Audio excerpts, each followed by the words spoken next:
Friends, welcome to our channel smart core point. आज हम देखने वाले हैं BSCB क्लास 12th के एक पोएम को इंग्लिश का, जिसका नाम है song of my self. Song of my self यानी मेरे या फिर मेरा गीत जो खुद मैंने लिखा है। सॉन्ग ऑफ माई सेल्फ को लिखे हैं वॉल्ट विटमैन। वॉल्ट विटमैन का जन्म 1819 ईस्वी में हुआ था और उनकी मृत्यु 1992 ईस्वी में। Walt Whitman the poets, the people's poet, लोगों का कवि कहा जाता है वॉल्ट विटमैन को। इन perhaps the most individualistic literary figure. Walt Whitman एक साहित्यकार थे। वो ऐसे साहित्यकार थे जो बहुत ही व्यक्तित्व के बारे में लिखते थे, जो खुद के बारे में लिखते थे। यानी कि किसी भी इंसान का व्यक्तित्व खुद से ही होता है। यानी इंसान अगर खुद के बारे में समझ गया, अगर खुद को समझ गया तो उसने सबको समझ लिया है। तो वो खुद के बारे में लिखते थे, मन, आत्मा या फिर अपना स्वभाव या फिर इन सब चीज़ों के बारे में जो व्यक्तित्व से संबंधित है, व्यक्तित्व से रिलेटेड है, उन सब चीज़ों के बारे में लिखते हैं, उन पर ही कविताएँ लिखते हैं। That America has ever produced, जिसे कभी अमेरिका ने प्रोड्यूस किया, पैदा किया। यानी कि इनका जन्म अमेरिका में हुआ था वॉल्ट विटमैन का। He begin working as a carpenter before his 12th birthday. अपने 12वें जन्मदिन से पहले यानी 12 साल तक उन्होंने कारपेंटर के रूप में काम किया। He also worked as a printer, वो प्रिंटर भी रह चुके थे, टीचर भी एंड एडिटर यानी संपादक भी। इन सभी प्रिंटर के रूप में भी वो कार्य किए हैं, टीचर के रूप में भी और एडिटर के रूप में भी।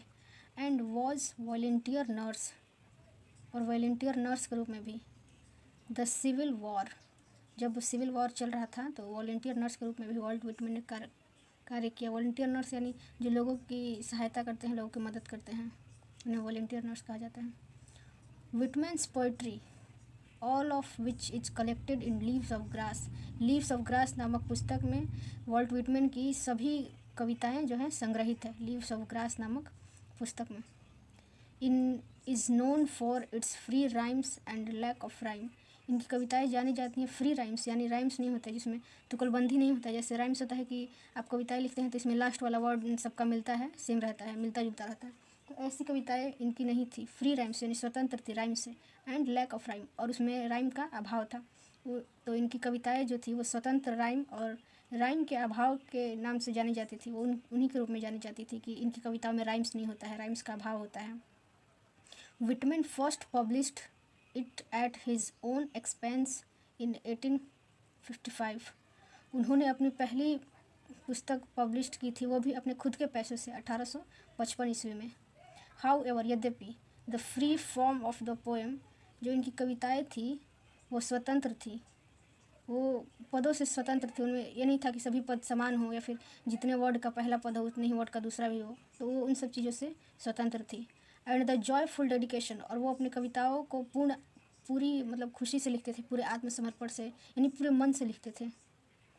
To the importance of the individual, व्यक्तित्व के बारे में वो लिखे हैं, व्यक्तित्व के इम्पोर्टेंस के बारे में, यानी व्यक्ति के खुद के इम्पोर्टेंस क्या होते हैं, खुद की महत्वपूर्ण बातें क्या होती है अपने बारे में, तो उन सब चीज़ों के बारे में लिखे, वो भी पूर्ण आत्मसमर्पण से।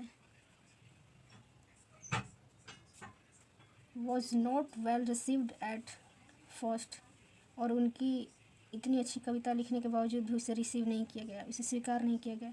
इनफैक्ट, बल्कि हिज कलेक्शन ऑफ पोएम, उन्होंने कविताओं के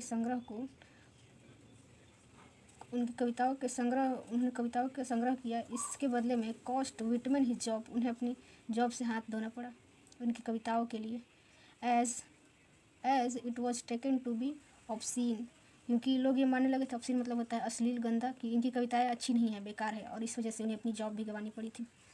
इन 1881, 1881 ईस्वी में, आफ्टर मैनी एडिशंस, बहुत सारे एडिशंस के बावजूद, उनकी कविताओं में बहुत सारे शब्द या फिर बहुत सारी चीज़ों को एडिट किया गया, बार बार एडिट करने के बावजूद उनकी कविताओं को 1881 ईस्वी में लीव्स ऑफ ग्रास, जो लीव्स ऑफ ग्रास था, finally found a publisher willing to print it uncensored. उनकी कविताओं को एक व्यक्ति मिला जिसने पब्लिश करने की इच्छा जाहिर की, वो भी बिना पैसे लिए।